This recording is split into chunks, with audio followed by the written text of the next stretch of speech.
Meskipun merasa sedikit tidak benar, namun saat ini, aku juga tidak bisa berkata kepada Weni kalau ini akan berdampak buruk nantinya. Aku terpaksa menahan semua rasa ini dan masuk ke dalam ruang VIP bersamanya. Ketika kami mengetuk dan membuka pintu ruangan itu, semua orang yang telah berada di dalam ruangan itu menatap kami.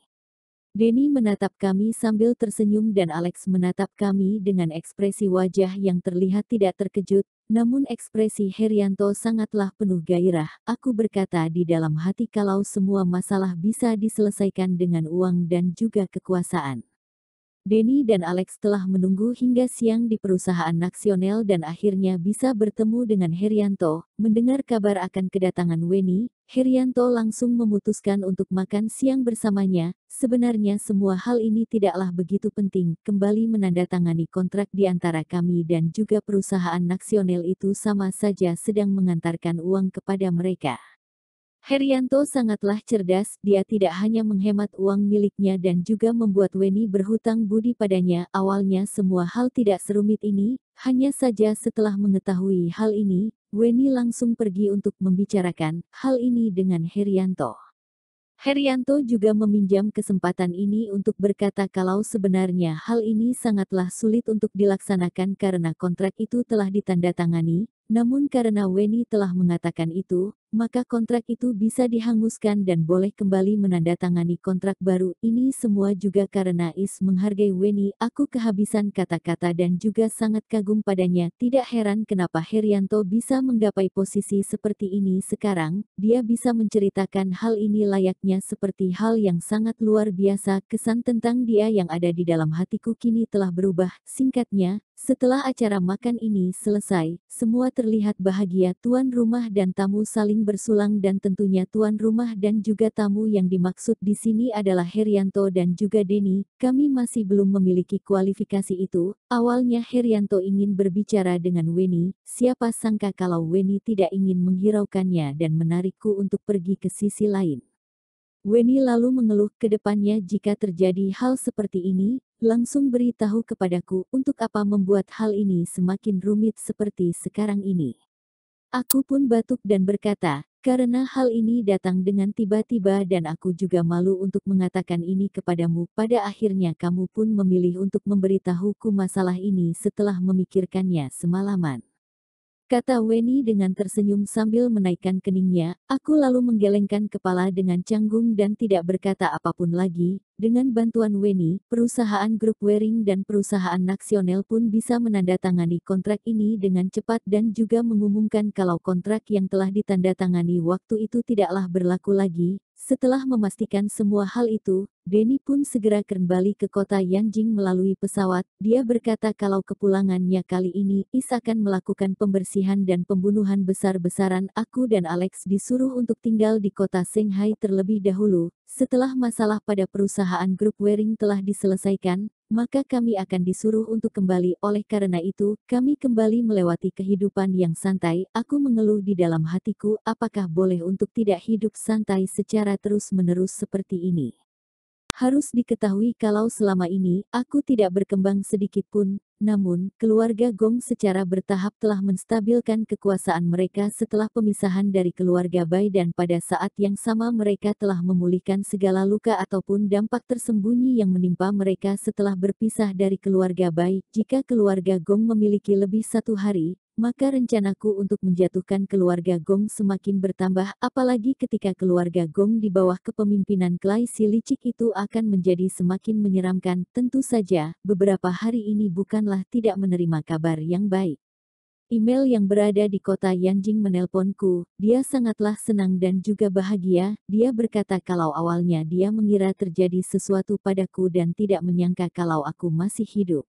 Awalnya aku sudah berjanji kepada Mei ketika aku kembali ke kota Yanjing aku akan pergi mencarinya untuk mengucapkan terima kasih kepadanya karena telah membantunya menyelesaikan masalah dengan Mark kemarin.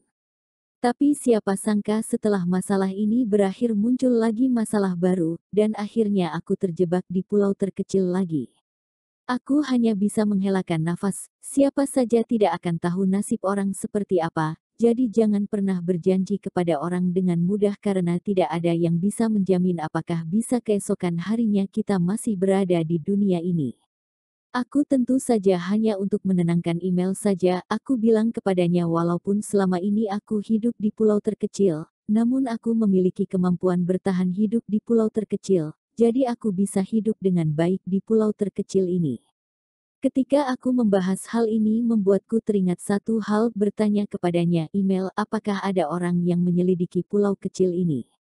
Email berkata, ada orang rumahku sudah mengirim orang untuk melakukan pemeriksaan di pulau kecil ini, akhirnya mungkin karena sudah berlalu banyak waktu, jadi posisi pulau kecil itu menghilang. Hilang. Aku sedikit terkejut. Apakah sinyal yang kami kirim setelah kami keluar dari pulau terpencil itu juga seketika hilang? Aku tiba-tiba memiliki sebuah pemikiran. Pulau terpencil itu benar-benar dibuat oleh orang dan masih belum tahu kegunaan pulau ini, namun jika dilihat seharusnya teknologi mereka lebih tinggi dari kita. Dari berbagai desain yang mereka atur di pulau itu, dapat dilihat bahwa kecerdasan makhluk ini tidak akan pernah jauh kurang dari manusia, atau bahkan lebih dari itu. Untuk sinyal yang menghilang itu, kita hanya bisa mengerti bahwa makhluk ini dibuat untuk penyembunyian pulau ini. Setelah makhluk ini benar-benar ada, maka mereka akan menutup sinyal yang ada dan tidak membiarkan sinyal itu tersebar ke dunia luar. Demi menarik perhatian orang untuk datang kemari untuk menyelamatkan orang. Namun waktu ini sangatlah pendek, mungkin hanya 3 hari saja. 3 hari kemudian sistem yang berada di pulau itu akan menangkap kehidupan yang masih berada di sana. Sekali sistem itu tidak menemukan apapun, maka mereka akan menutup transmisi sinyal dan menyalakan pelindung sinyal. Pelindung sinyal yang khusus ini tidak hanya bisa membuat orang tidak dapat menghubungi panggilan yang berada di sana, bahkan mereka tidak bisa melihat orang yang berada di sana. Bisa dibilang ketika pulau ini tidak ingin diketahui oleh orang luar, takutnya mereka berada dalam keadaan yang mirip dengan ruang lain. Bagaimanapun dari awal kita tahu dengan jelas luar angkasa selamanya hanya ada satu jenis warna, tidak peduli mau musim dingin ataupun musim panas. Setelah aku dan email mengobrol beberapa hal, aku pun memutuskan panggilan itu. Akhirnya email bilang kepadaku ketika aku pergi ke kota Yanjing aku harus mencarinya. Tentu saja saat ini aku tidak memberikan persetujuan apapun kepadanya. Sekarang aku tidak khawatir lagi dengan hutang yang aku miliki karena sekarang aku memiliki Weni, jadi aku tidak peduli dengan email lagi.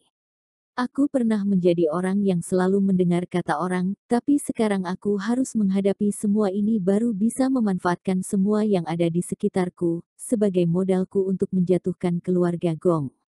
Beberapa hari kemudian Elina sudah memiliki waktu, dan kami juga bertemu beberapa kali. Setelah melewati beberapa cobaan antara hidup dan mati, hubungan mereka berdua semakin dalam, bahkan ada beberapa saat tanpa mereka mengatakan keluar, mereka masing-masing bisa saling mengerti. Ada satu kali aku dan Elina bersama dengan pasangan lainnya sedang menonton bioskop, lalu tiba-tiba ponselku menyala.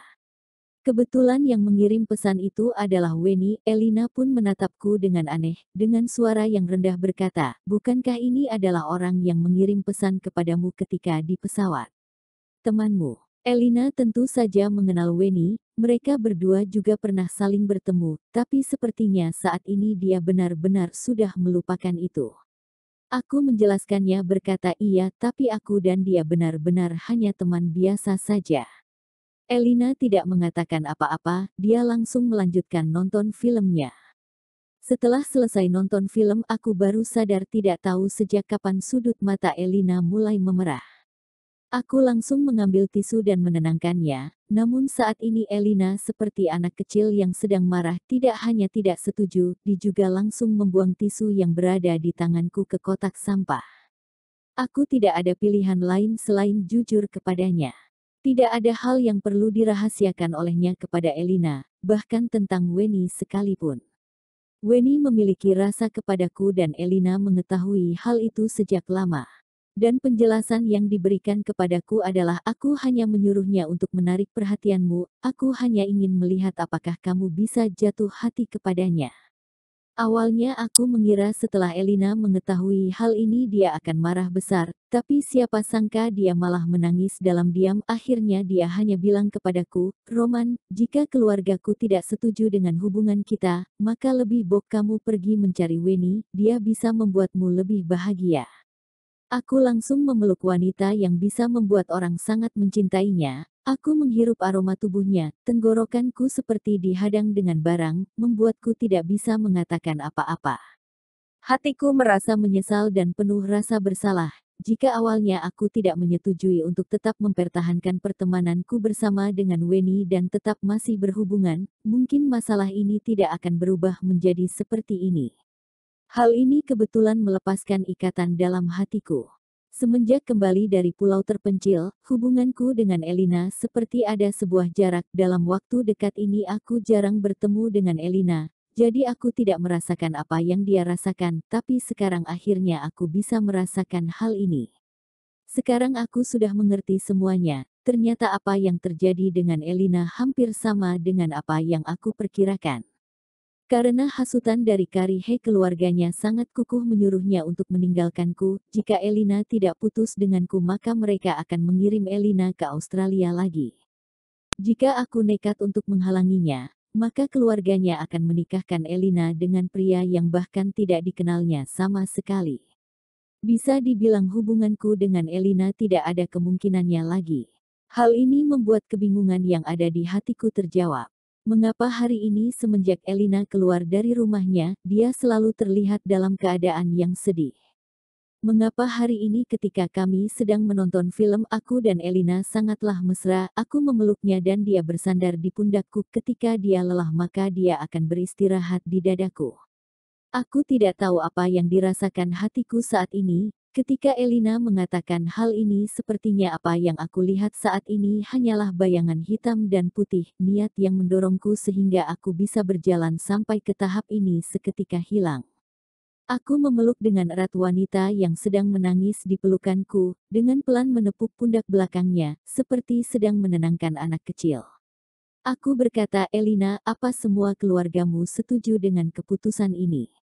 "Iya," Paman Karihe berkata seperti itu. "Mereka sangat menyetujuinya. Mereka bilang jika aku bersama denganmu hanya bisa membuatku masuk ke dalam bahaya. Tapi aku sudah cukup diatur oleh mereka, dan sekarang aku tidak ingin mendengar kata mereka lagi." Elina menghapus air matanya dan mendongakkan kepalanya, wajah merah di wajahnya suah berubah menjadi pucat, bulu matanya yang panjang juga sudah dibasahi dengan air mata. "Roman, bagaimana kalau kamu bawa aku pergi?"